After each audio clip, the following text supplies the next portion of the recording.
Hi, thanks for joining me. This is Angie at Chicken Scratch. This is the project we're making today. We are using 2 stamp sets. I'm using the little bunny here on Best Bunny. This is in our annual catalog. And then I'm using the Easter greetings from Fable Friends. This is in our occasions catalog. I'm using 3 sets of framelits. I'm using the oval, layering ovals for the handle here. I'm using the layering circles for this scallop circle. And then I'm using the stitch shaped framelits for the bunny there. Here are the supplies. This is a double basket. So if you saw my bunny one last week, this is taller and it's single. This one is shorter and a double. Isn't it darling? I just love this stuff. Okay, so here are your supplies. You've got 2 pieces of lemon lime twist that's 8.5 by 4.25. Don't forget that lemon lime twist is one of our end colors that's going to be retiring this year. So you might want to stock up on the cardstock and the ink refill if you don't already have the ink refill. Okay, so again, let me go back to that. 8.5 by 4.25, 2 pieces. That's this box part right here. The back panel is going to measure 3 9/16 by 3.5. Okay, so for our designer series paper, this is in the Gingham Gala stacks, and it is back in stock. You might want to order it really quickly, though. It's probably going to sell out again. I'm just saying, I have it for every project this week. Okay, and I'm rattling on. Sorry about that. 3.25 by 1.5, and you need 2 pieces. And then 1.5 by 1.25, and you need 4 pieces. That's for the side of your box. If you don't want to decorate the sides, you can leave that off. Okay, back to the supplies. I keep getting lane swerves. So scraps of lemon lime twist for the scallop circle here, and then scraps of white for the bunny. Now this piece right here measures 7/8 by 1 3/8, and I have myself 3 of those because this stamp set is not photopolymer, but I do have the sticker on it because it's our new cling foam. So I should be successful on the first try, but I might not be. Okay, let's get the Simply Scored scoring tool. We've got quite a bit of scoring to do because we're doing it on both of these pieces. I'm going to place it on the portrait side first, which is the 4.25 side, and I'm going to score it at 1 and 2.5. I'm going to turn it on the landscape side, which is the 8.5 inch side, and I'm going to score it at 1 and 2.5, and then turn it and score it again at 1, 2.5. I'm going to repeat that same exact thing on this one. So 1, 2.5, 1, 2.5, 1, 2.5. Okay, so now I'm going to fold on the score lines, and actually, you know what? I'm going to cut first. So let me back up. What I'm going to do is remove this whole section, and it makes just like the single box. So if you watch that video, this part of the process is the same. It's just, this is a double box and it's a smaller size. For like Easter treats, you might want to add a little candy. And if you were making this, like, let's say you don't celebrate Easter and you wanted it to be a birthday project, well, you might want to add more candy. So you might want to use the larger size.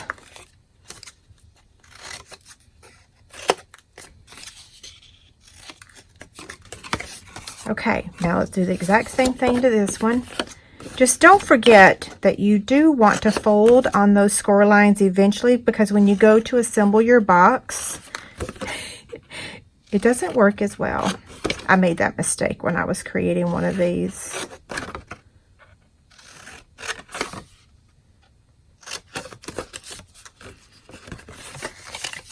Okay, trim. And the diagram, by the way, is on the inspiration sheet. So while I'm cutting this, I can talk about, it's free. You just print it off, save it to your files, whatever you prefer. Okay, Now we're ready to add our adhesive, except let's back up and let's fold on those score lines, okay? I mean, not fold, burnish. Well, that does mean fold as well, right?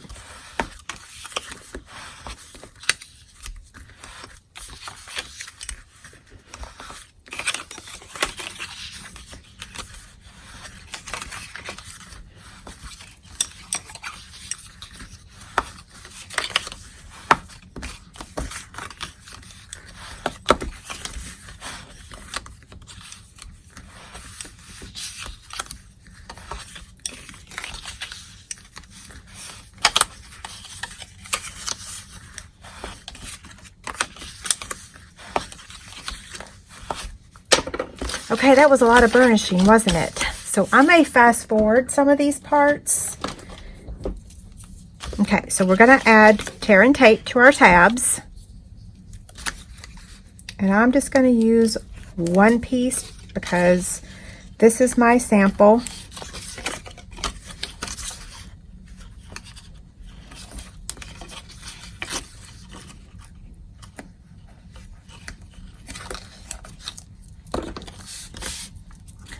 Okay, take my paper piercer out of my chick stand.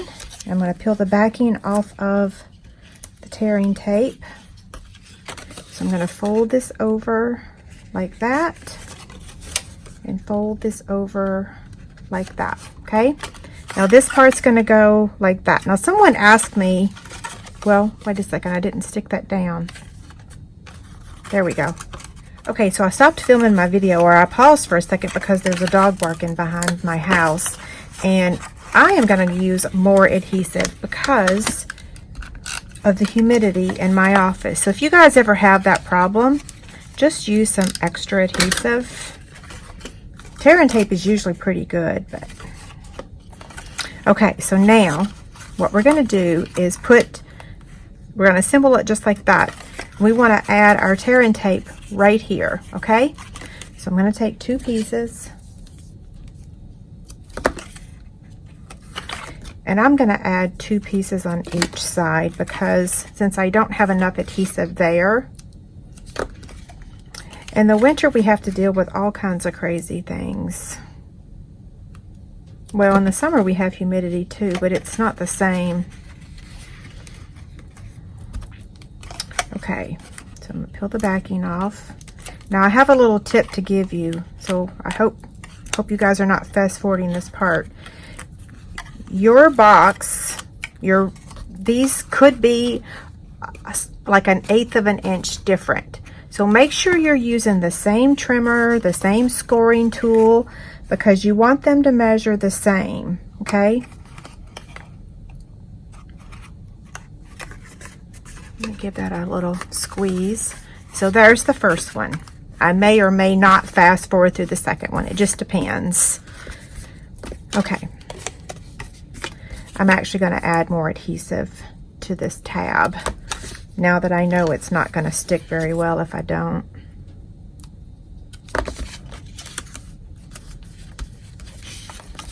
Same thing. I'm going to take my paper piercer and get that backing off. Do y'all remember when I used to not be able to do that? Okay.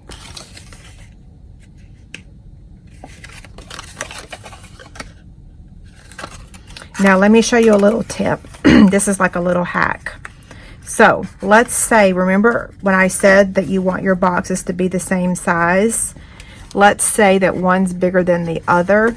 What you can do is kind of bring this side in just a tad like that, and it might help you make it the same size. Does that make sense?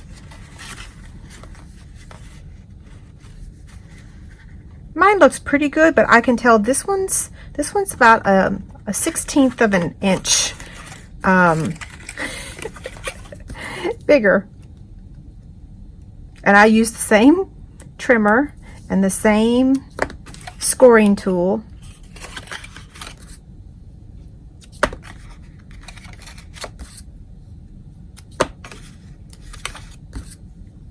I know I'm going to get a thumbs down on this video because of that may be confusing. If it's confusing to you, let me know. I'll be happy to re-explain it.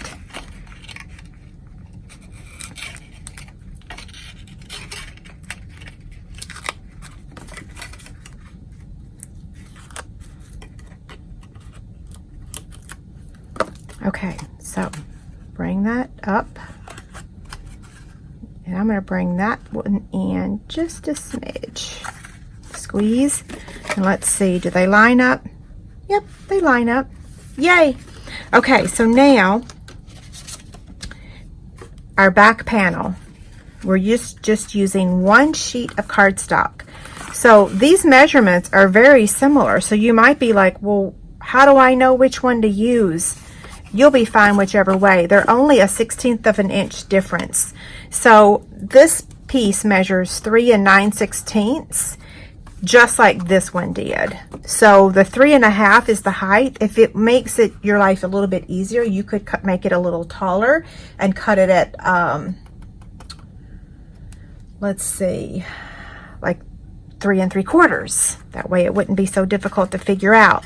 So once you do figure out which one is the 3 9/16, go ahead and take your corner rounder and round the top. That way, you know, like I said, the humidity is high in here. It rained all day long. My sump pump has been running, which the sump pump is in the basement. So, yeah. See? Okay. Now, let's get the oval and cut out our handle. You can use a circle punch if you want. I just really like how the oval looks. Okay, so here's our Big Shot magnetic platform and a cutting pad. And we want to make sure that we place this at an angle. Make sure you've got your rounded corners. That's your top of your box.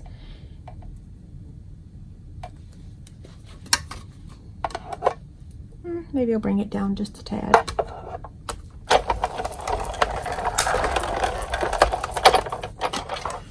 Okay, so here's our handle. Now, we're going to place our adhesive on these pieces. We use a lot of adhesive on this box, but it is well worth it.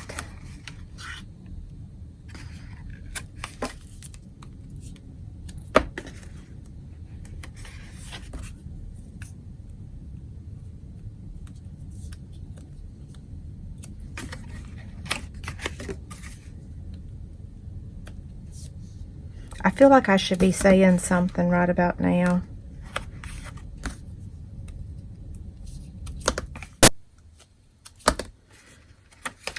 Okay, so now let's take the paper piercer and we're going to remove the adhesive. I would use a little bit more than what I've used. I'm just doing this so that I can get this video filmed and completed in a day. Okay, so I'm going to line it up at the bottom, okay? And then I'm going to make sure that my side lines up. And I can tell I'm off by a smidge right there. You can use your scissors and whack that off if you want to. I'm not too tore up that it's not perfect. But guess what? We got to do that again. So if this side looks better, then this will be the front of my box instead of this one. Okay, so same thing. I'm going to take the backing off.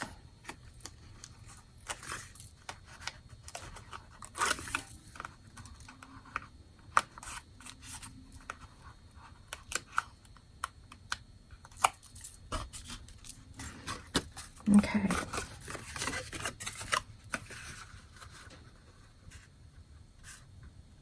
That's the hardest part of making this double box, is just lining those up. And look, it wasn't hard. You just want to make sure though that where you place the adhesive that you make sure that the adhesive sticks.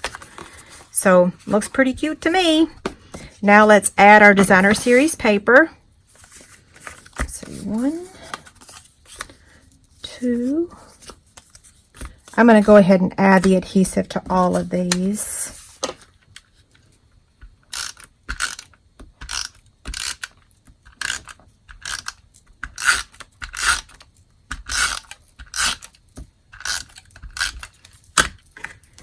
Okay, here we go.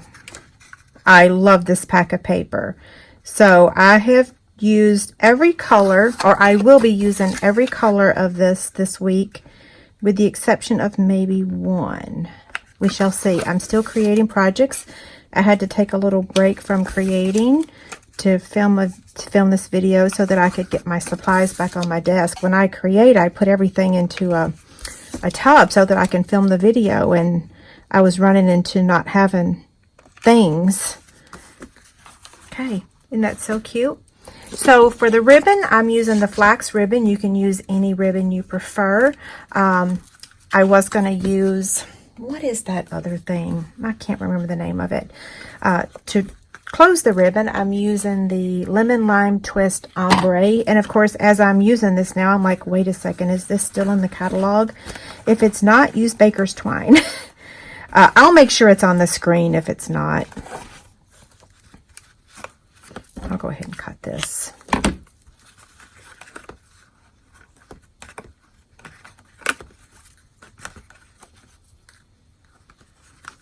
I usually pull everything that's retired, but we are all human and we make mistakes. So every now and then I catch myself using something that's retired, and of course I have to say I'm sorry. So it is possible, but I do try to go through all of my supplies on a regular basis.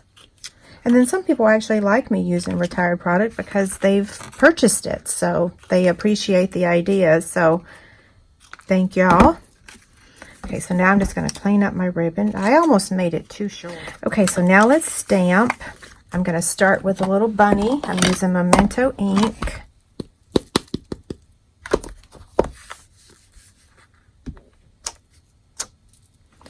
And then next is the Easter greeting. So if I mess up, I've got myself 3 little pieces here. But we're going to assume I'm going to be able to get this right on the first go around. So I'm going to add my ink.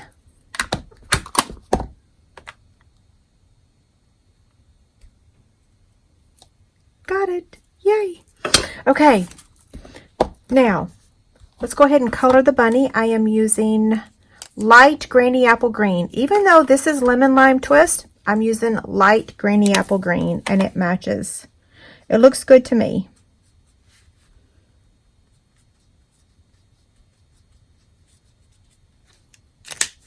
You could take the Wink of Stella and color the little bunny tail. I'm not going to do that today. Okay, so I'm going to get the Big Shot now, and we're going to cut out the scallop circle and the bunny. Okay? Okay, so Big Shot, magnetic platform, and a cutting pad, and scallop circle first.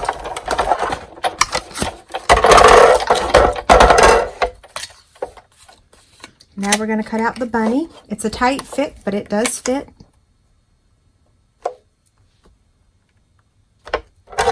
You just want to center it.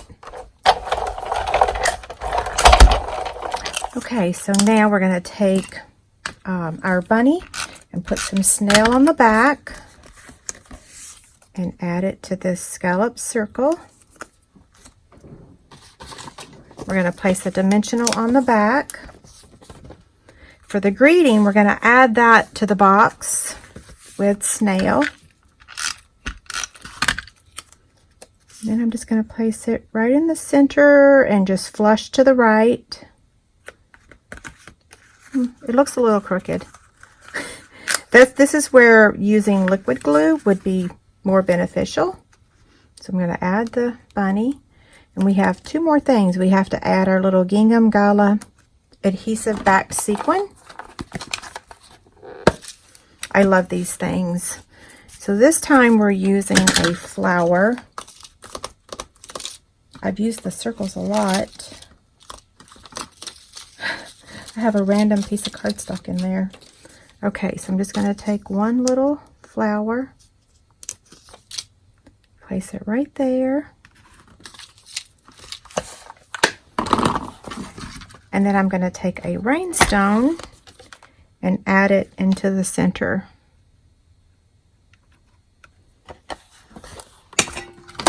Okay, so that wraps up this project. If there was any part of this video that was that you couldn't understand, let me know. I'd be happy to explain it further. Don't forget, there's a free inspiration sheet over on my website. There's a shopping list if you'd like to order any of the product. Okay, have a great day. Thanks a lot. Bye.